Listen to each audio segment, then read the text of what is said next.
Baik, pada video kali ini kita akan belajar mengenai integration, ya, unit 9, unit terakhir dari SCM 500. Jadi kita akan bicara tentang SAP Enterprise Buyers, gitu ya. Kemudian yang akan mengintegrasikan, ya, ada integrasi di MySAP ERP. Kemudian MySAP SCM Solutions, ya. Exercisesnya di unit 9 ini tidak ada, gitu ya. Exercisesnya tidak ada. Baik, saya akan bentar. Oke. Baik, berikutnya nanti kita akan mencoba membayangkan supplier relationship management, ya. Jadi memang di menu SCM 500 ini kita semua transaksinya berhubungan dengan vendor. Sehingga kita ada menu di SAP Enterprise Buyer itu adalah supplier relationship manager, gitu ya, management. Kemudian berikutnya adalah procurement via self-service, gitu ya. Procurement via self-service, ya. Nah, di sini procurement via self-service itu lebih mengedepankan pada bagaimana melakukan proses hubungan dengan vendor itu secara mandiri, gitu ya. Tentu saja kita melihat bahwa elektronik katalog, gitu ya, yang mungkin sekarang ada menikmati dalam menu procurement ini dari menu-menu marketplace, gitu ya. Jadi kita lihat katalognya, kemudian kita pilih mana barang yang kita butuhkan, kemudian kita masukkan dalam shopping charge, kemudian kita melakukan PO, gitu ya. Kita melakukan PO ini sama persis ketika Anda berhubungan dengan marketplace, gitu ya. Kemudian setelah Anda buat PO, ada konfirmasi terkait dengan order Anda, kemudian setelah order itu diproses, maka nanti masuk ke menu Enterprise Buyer, gitu ya. Masuk ke sistem yang ada di buyer, ada di vendor. Kemudian setelah itu akan muncul dikonfirmasi lagi, gitu ya, bahwa purchasing-nya sudah oke, kemudian baru nanti setelah confirmation tersebut maka akan muncul tagihan. Ya, nah procurement via self-service itu biasanya untuk keamanannya memang seringkali dibutuhkan itu adalah proses pengamanan transaksinya. Jadi biasanya setelah proses invoice itu sebenarnya opsional, ya, ada yang dibayar dulu kemudian barang dikirim, gitu ya, atau memang ketika itu adalah company, itu ya, ketika penerimaan barang itu baru dikirim invoice-nya, gitu ya. Namun biasanya karena ini self service, kita lihat katalog online, gitu ya, transaksi itu, maka nanti setelah proses pembayaran, gitu ya, di EBP ini, gitu ya, tagihan di EBP ini, maka proses selanjutnya adalah proses penerimaan.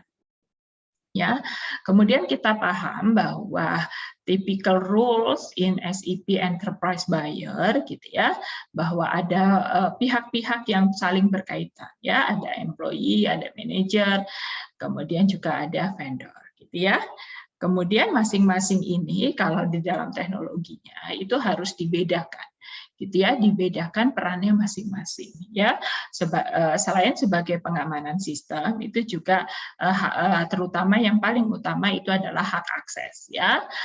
Seorang manajer nanti dia bertugas adalah melakukan approve atau reject dari shopping charge, ya. Jadi kalau misalkan diketahui bahwa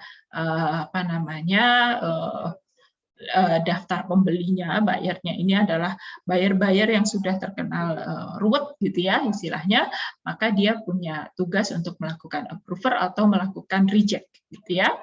Kemudian vendor itu punya peran di dalam enterprise buyer-nya itu sebagai melakukan konfirmasi terkait dengan bahwa barang yang didisplay itu memang sudah stok, kemudian barang dikirimkan, kemudian juga provisi dari jasanya. Jadi misalkan service after charge, service after delivery, atau ketika memastikan bahwa barang yang dipesan itu sudah sampai di tangan pembeli. Kemudian vendor jangan lupa juga punya peran sebagai dia create invoice, ya. Kemudian mereka saling berhubungan ketika ada proof, ada konfirmasi barang-barangnya ada, kemudian juga barang ada, kemudian approve invoice, gitu ya. Itu dari segi employee-nya, gitu ya, dari segi employee.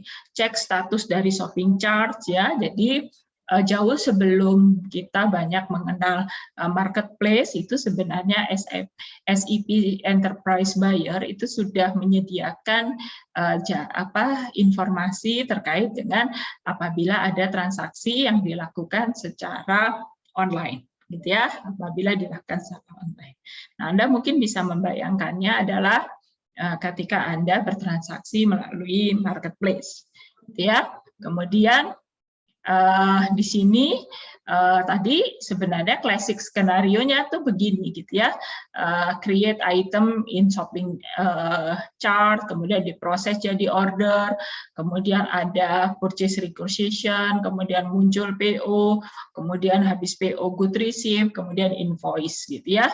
PO menghasilkan dokumen, good receive menghasilkan dokumen, invoice juga nanti akan menghasilkan tagihan, ya, ada dokumennya, gitu ya. Yang tengah itu adalah bagian purchasing, kemudian nanti ada bagian accounting, gitu ya. Bersyukur Anda bisa melakukan kedua hal itu, kemudian juga ada confirmation, ada invoice-nya, gitu ya, sampai dengan proses saat itu. Kemudian berikutnya adalah step-step yang dilakukan, ya. Memang ini tidak ada exercises-nya, gitu ya. Ini tidak ada exercises-nya. Ya, step pertama adalah memilih barang dan jasa yang Anda butuhkan. Ya, setelah memilih barang dan jasa, kemudian tentu saja Anda setelah pemilihan itu memasukkan dalam keranjang, ya.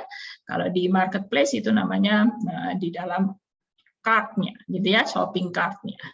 Ya, setelah itu baru Anda melakukan proses berikutnya, ya, melakukan order, kemudian juga memantau order tersebut sampai dengan terakhir complete order karena barang itu sudah selesai di order, ya. Yang terakhir memang tentu saja sudah ada penerimaan barang dari order Anda.